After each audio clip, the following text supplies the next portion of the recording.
Hi, and welcome back to the Make Time for Success podcast. This is episode number 188. Are you about to embark upon a major life transition or shift or breakthrough? If that is you, this episode was created for you. In this episode, I've got 6 transformative strategies that will help you to navigate these major life transitions with grace and with self assurance. And wouldn't that be nice? It's going to be wonderful to approach your major life changes with a sense that you have a vision, that you have tools to calm your nervous system, that you have all the power within yourself that you need to make it a successful outcome. I'm so excited to share these tips with you. Let's go listen to the episode together now.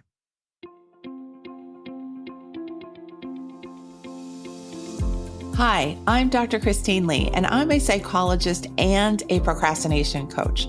I've helped thousands of people move past procrastination and overwhelm so they could begin working to their potential.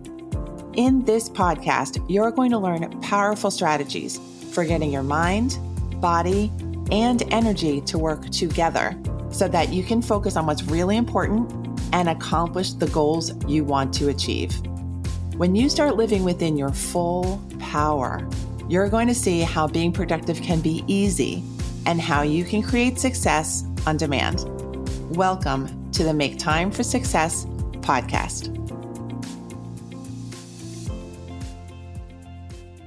Hello there. Thanks for being with me. Today, I am interested in talking about the topic of how to prepare for big changes in your life. And I just came up with the title of this episode before the content, and I thought, let me just take this where it's going to take us. The first thought I had was that everyone has different kinds of changes in their life, but 2 that come to mind are when we desire to make a big change, like we want to shift an old habit to a new habit. That is something that we choose to do. But there are, of course, situations in our lives where we don't really have that much of a choice. We're needing to undergo a big shift because someone has requested that of us or circumstances have changed in our lives. So the example that comes to mind is when you have to perhaps shift a job role, even though you've gotten very used to the one that you've been doing for many years. All of a sudden you're in a different department or you've had to switch companies, something like that. So how do we get to build ourselves up so that we can handle the adjustment really well? That is basically the reason why I'm putting these thoughts together today, to make sure that you have a set of strategies that you can rely on if you happen to be in the middle of a big change or you're interested in making one in your own life to improve your situation, which I'm happy to help out with. All right. So I'm going to just say before I list the ideas that I have, that there's so many different ways that you can nurture your brain and body to prepare yourself for big change. I think the key really is to avoid overwhelm, to avoid over worrying, to avoid overthinking, all the overages. We want to just get used to feeling in a calmer state where our nervous system is regulated, where we're feeling like we can breathe regularly, where we're feeling like we have full access to our brain's power and to our instincts and our gut reactions, because those are always going to be helpful as we navigate our way through big change, big decisions, big adjustments. All right, now onto the list of tips. The first idea that I have is I would love for you to create your vision about how the big change is going to go. I think you've heard me talk about setting your big vision if you've been a longtime listener of the show. But if you're relatively new to the show, or you want to hear more about setting a big vision, I think it's such an important topic because you want to predict, you want to set the stage for how you want to feel at the end of this process. instead of worrying and instead of getting really nervous about how you're going to start making this change or how you're going to survive the transition, I think a much better way to spend your time is to start envisioning all the wonderful things that you can do once you've arrived. So you want to ask yourself things like, if I want to be stronger in this situation, how would I do that? And then you want to envision yourself arriving at the finish line, having checked off all those boxes, having had all those conversations, having done all the steps to make sure that you arrive at your destination feeling really mighty and really strong. You can also ask yourself for the things that you're desiring at the finish line. Is it more income? Is it more energy? Is it having more friends? Is it being a better reader? Whatever it is for you, create that vision so that you have something to work towards instead of thinking or feeling that you are just moving into the unknown, because really you're going to end up somewhere and you're going to adjust to that situation. So why not get a head start? Why not eliminate the startup worry that you might be feeling by just designing a wonderful picture for what's about to happen? So that's tip one, create your positive and very big vision for what's going to happen with the change. The second idea I have for you is to have a conversation between your current self and that future self that has already succeeded. You want to get the scoop from the person who's already landed, that part of you that already knows how it feels. And you want to speak backwards in time. If you can imagine this kind of arrangement and conversation, you want to speak backwards with the future self advising you, what do you need to do to make this path a success? You also want to ask your future self, what is the one thing I can do today to make this whole process go more smoothly, go the way it's supposed to, go the way that I desire, and go in a way that's advantageous to me? And if this feels silly, so be it. It's okay for us to try things that feel silly, especially if they're going to give us really good information about what we can predict is going to be useful for us, right? It's so much better to go looking for clues to our success instead of feeling like our hands are tied. Somebody asked us to do something and now we're chained. We have no options.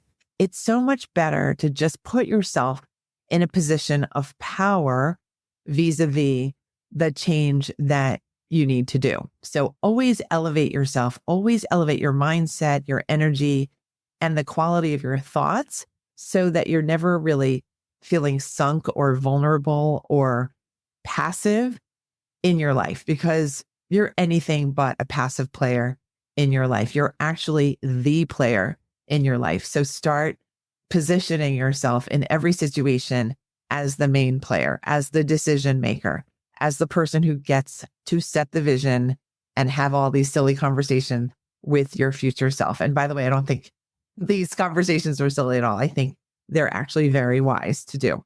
All right. The third strategy that I have for you is to really take a close look at what you might be afraid of, because newness tends to generate a little bit of anxiety or a lot of anxiety.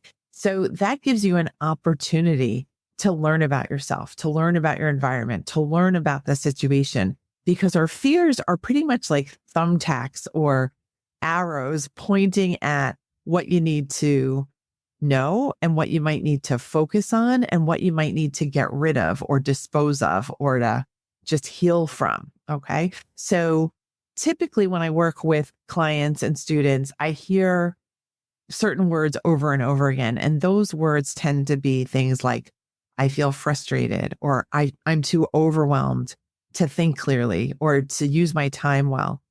I don't feel like I have enough energy, or I feel like the situation is hopeless. So again, to review the words I'm hearing is frustration, overwhelm, lack of energy, and feelings of hopelessness. And those are things and states of being that can really generate a lot of fear, heavy fear, like fear of failure, fear of things not working out, fear that you're going to be stuck in a situation that is going to take your life in a direction you do not want to go in. And I do not want you to be in that kind of mind state because it's pessimistic, because you're predicting a negative future for yourself. And if you know how I teach, you know that I'm always leaning positively. And I'm doing that on purpose because I feel like when we do lean positive, we get to see the environment for what it is, full of opportunities, full of options that we can take advantage of and maximize and be aware of instead of hiding out in fear. So always choose to look your fear straight on. Don't be afraid of your fear. I know it seems counterintuitive, like we're supposed to be afraid of our fears, but you can actually flip that whole idea on its head and decide, you know what? The next time I feel a twinge of fear, I'm going to get curious instead of getting scared. I think you're going to find that it's much more empowering to do that. And you're going to get a lot more useful information when you just take a breath and you decide to look that fear straight on for what it is, and then figure out a way around the fear, figure out a way to quiet the fear, figure out a way to make fun of the fear, figure out a way to normalize the fear. Because yes, it is normal to get nervous about things that you've never done before. Things like perhaps getting married or having your first kid or having your second kid, because everything you're doing for the first time is the first time. It's okay to get a little bit anxious, but don't let that anxiety and fear steer you in a negative thinking, a negative predicting direction. I just think it's not worth it. It's not useful. And I'm going to give you another tip here. Instead of veering towards the negative future, decide I'm going to transform my fear into pure love.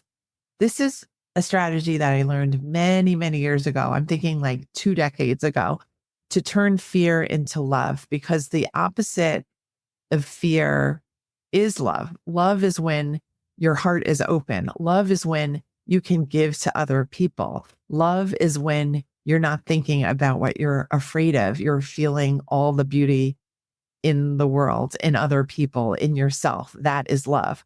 So if you're finding yourself fearing something like, let's say, a job change, you can say to yourself, you know what? I'm going to show my current situation love. I'm going to say my thanks to my coworkers. I'm going to be so grateful for the time that I had at this job.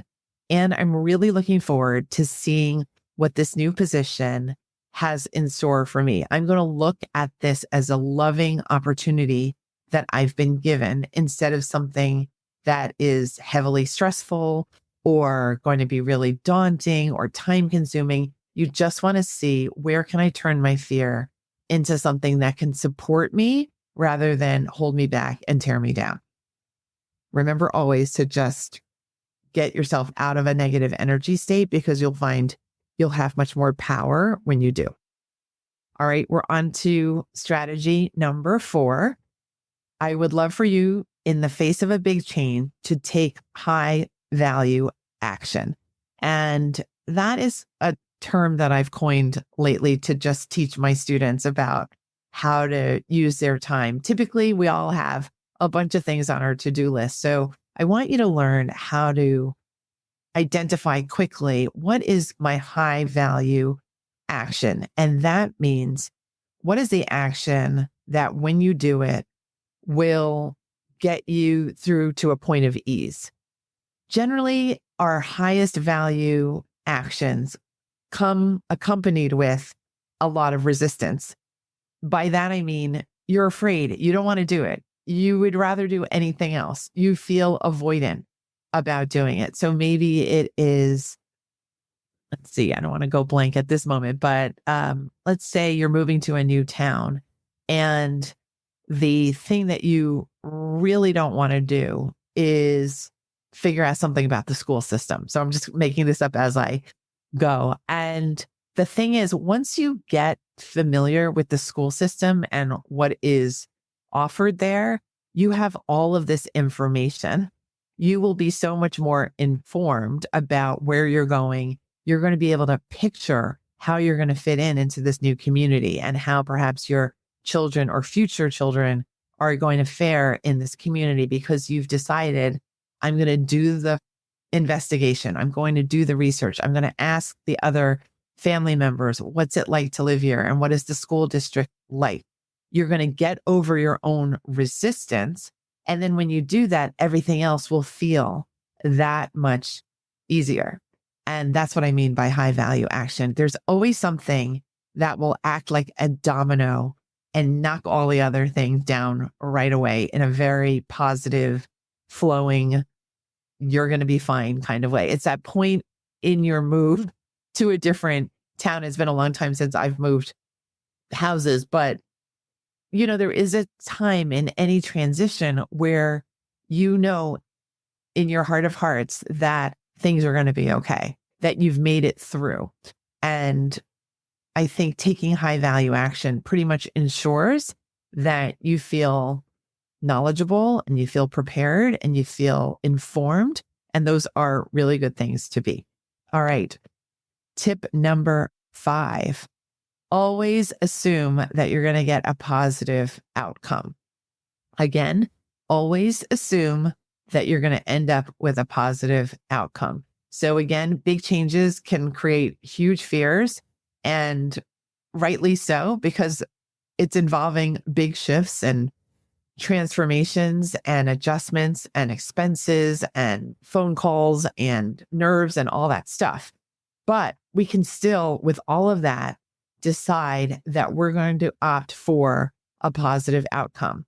When you look back on your life, all the major events that you've had to go through, the stressful ones, the joyful ones, the unexpected ones, I think for the most part, you're going to find that everything in some way, everything has turned out for the best. Everything has happened for you. Everything has ended up giving you some positive results and allowing you to live a better life because you've made it through that transition.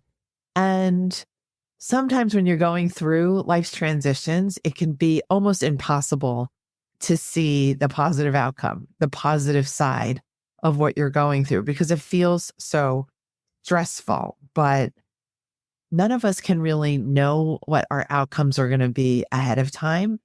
But why not assume that everything is going to work out positively, since we all don't know for sure?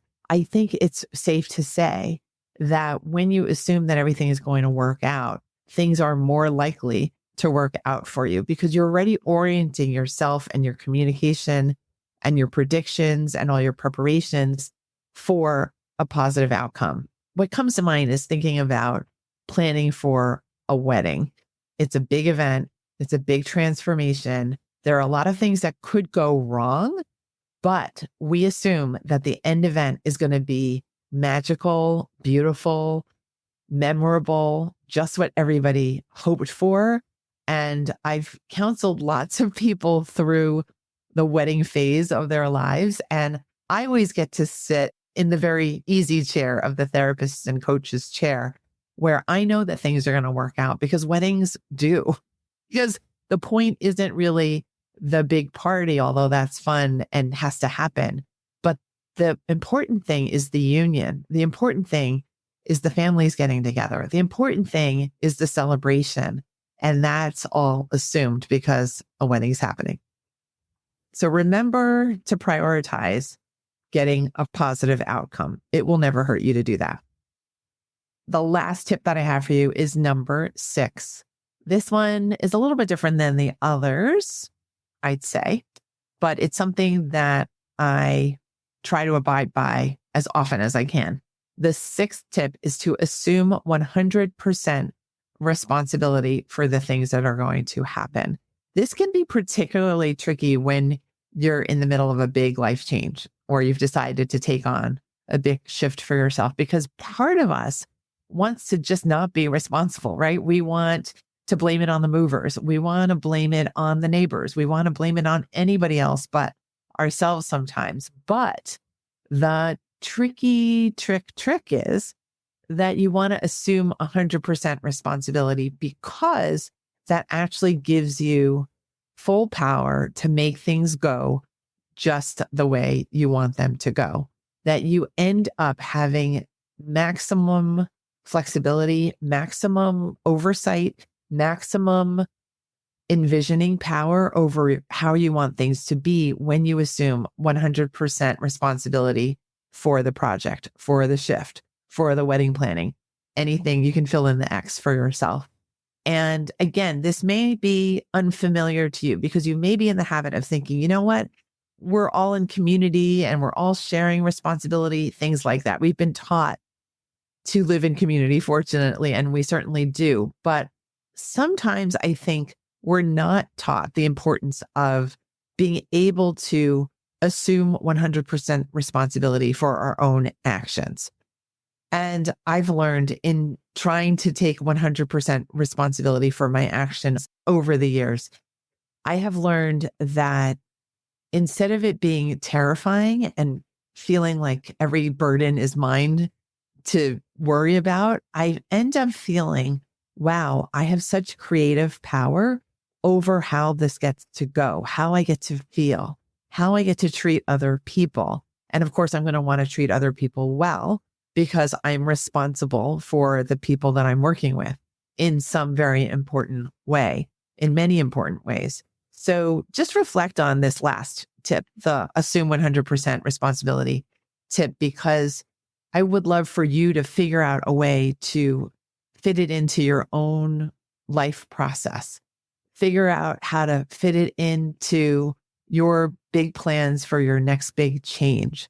Decide for yourself, you know what? It's safe for me to be the boss here. It's safe for me to have needs. It's safe for me to give other people instructions and give them proper guidance and be a really great manager of a team that's helping me through this big change. It's really going to show you all the different parts of yourself, and it's going to elevate you to a higher position in your own life.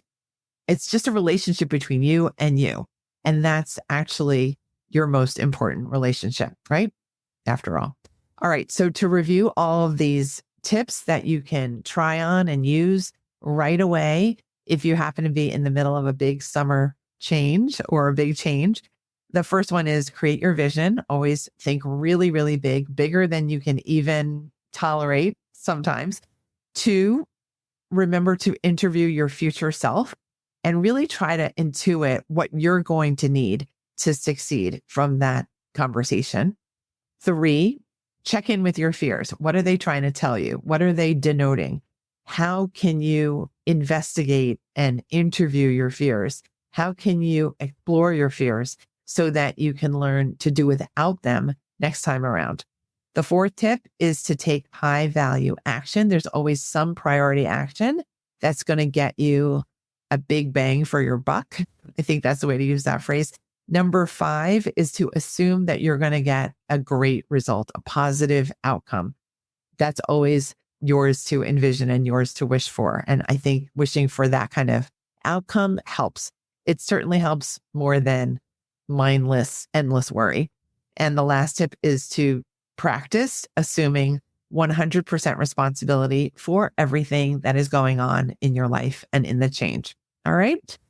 I do believe this set of tips will help you to enjoy yourself during the change, to help you be kinder to yourself during the change, to help you have your eyes and ears open during the change. And whatever change you're going through, I wish you, of course, the very best. I think you've gotten that through my messages during this podcast episode. Thank you so much for listening. I have created a worksheet around the topics that I've discussed.